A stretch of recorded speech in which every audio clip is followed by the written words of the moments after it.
Okay, I had the the recording stop. Part 3, as we're winding down. This is the birth of Yahushua, now dealing with his assailants and the serpent dragon coming to attack him through Herodes. Yahushua, having been born in Bethlehem of Yehudah in the days of Herodes the sovereign, see, Magi came east to Jerusalem. Magi from the east came to Jerusalem. Okay, so they came from the east to Jerusalem, saying, where is he who has been born sovereign of the Yehudim? For we saw his star in the east and have come to do reverence to him. So this is very akin to what Abraham experienced.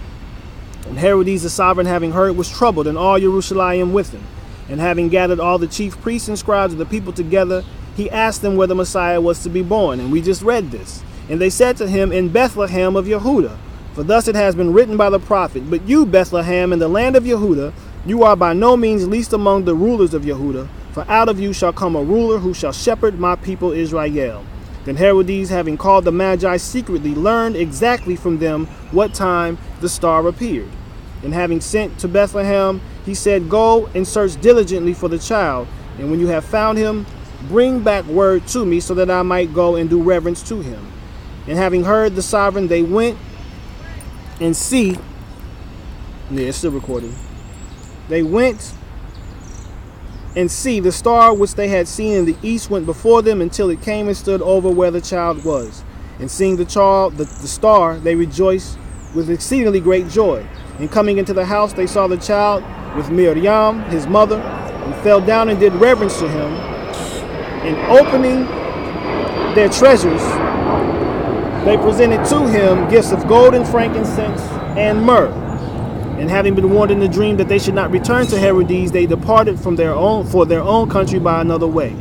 And when they had left, see, a messenger of Yah appeared to Joseph in a dream, saying, arise, take the child and his mother, and flee to Mitzrayim, and remain there until I bring you word, for Herodes is about to seek the child to destroy him. So this is an ongoing drama that is taking place in Scripture that we even see today. Planned Parenthood assassinating all of our black children, particularly, which is a disproportionate number of abortions taking place, in order to prevent the rise of the Messiah, who will come from an oppressed people, okay, particularly in a land where they have been hidden and afflicted. Verse 14 of Revelation, as we draw near to a close, is dealing with an eagle taking the woman into refuge, so flying to the wilderness, to her place where she is nourished for a times and half a time. This is the 42 months again where she is protected. And let's look at Exodus 19, verses 3 through 6, which reads as follows. Moshe went up to Elohim, and Yah called to him from the mountain, saying, this is what you are to say to the house of Yaakov, and declare to the children of Israel. Keep in mind, this is what they had just experienced, the deliverance from Egypt. Okay, now they were brought into the wilderness. This is what he says in verse 4. You have seen what I did to the Mitzrites, and how I bore you on eagle's wings and brought you to myself.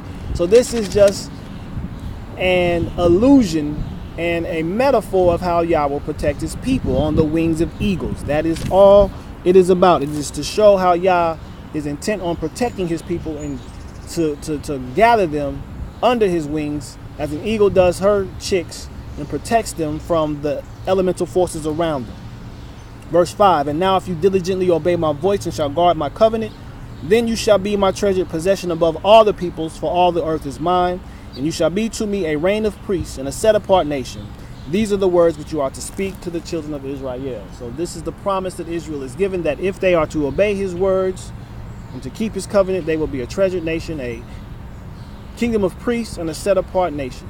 That is what this is really all about. And the enemy is intent on preventing this from happening, so that he can have reign over the earth as he has had for some time, but which he wants in perpetuity, because he wants his own throne and his own kingdom, as we read in Isaiah 14. But this is not the intent of Yah. This is not the purpose of Yah. Yah's purpose is for his people to rule over the earth in his image and in his likeness, period.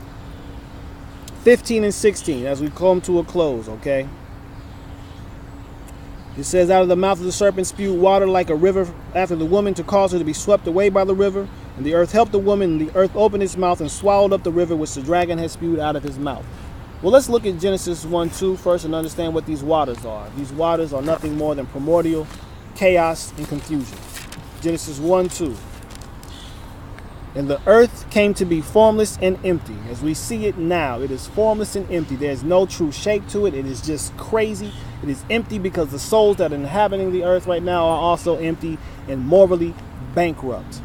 And the darkness was on the face of the deep, and the spirit of Elohim was moving over the face of the waters, because it is pregnant. It is always pregnant to give birth to the order that Yah has intended. But in this meantime, this earth is completely filled with formlessness and emptiness. We're going to close with scripture-wise references from the book of Jasher again. We're going to look at the 23rd chapter, verses 34 through 39, which reads as follows. 34 through 39. This is now when Abraham is about to offer his son up at the commandment of Yah on Mount Moriah. And to prevent this from happening, this is what Satan did. So here we go. Abraham still rebuked Satan, and how Satan went from them, and seeing he could not prevail over them, he hid himself from them. And he went and passed before them in the way, and he transformed himself unto a large brook of water in the way.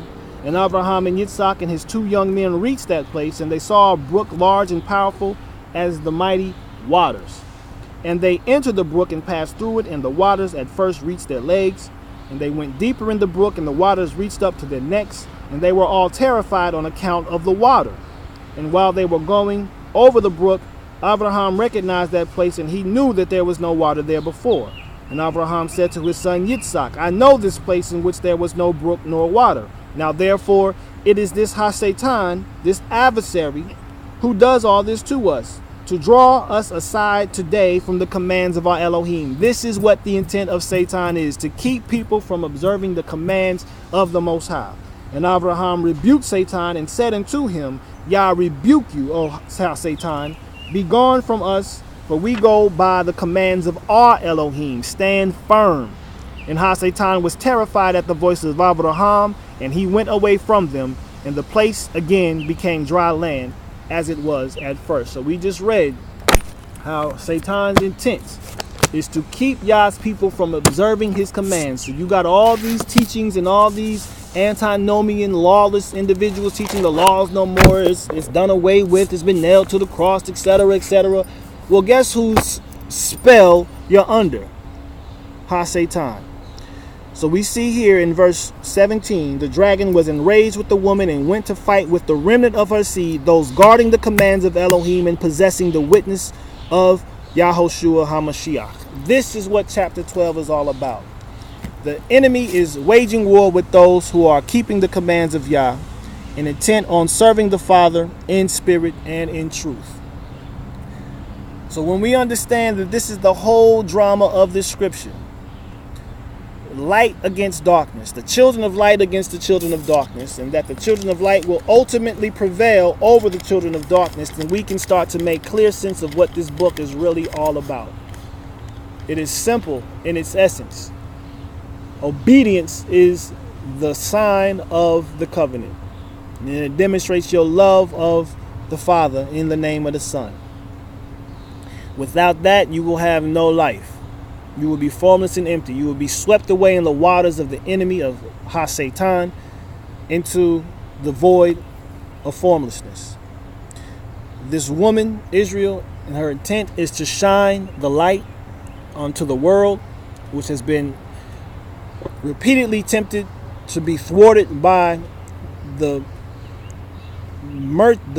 minions of Satan, or Satan, in the flesh, which is really the Catholic Church, also the Islamic institution, as well as the Talmudically based Pharisaic Jewish faction as well. The 3 unclean spirits coming out of the mouth of the dragon, the beast, and the false prophet.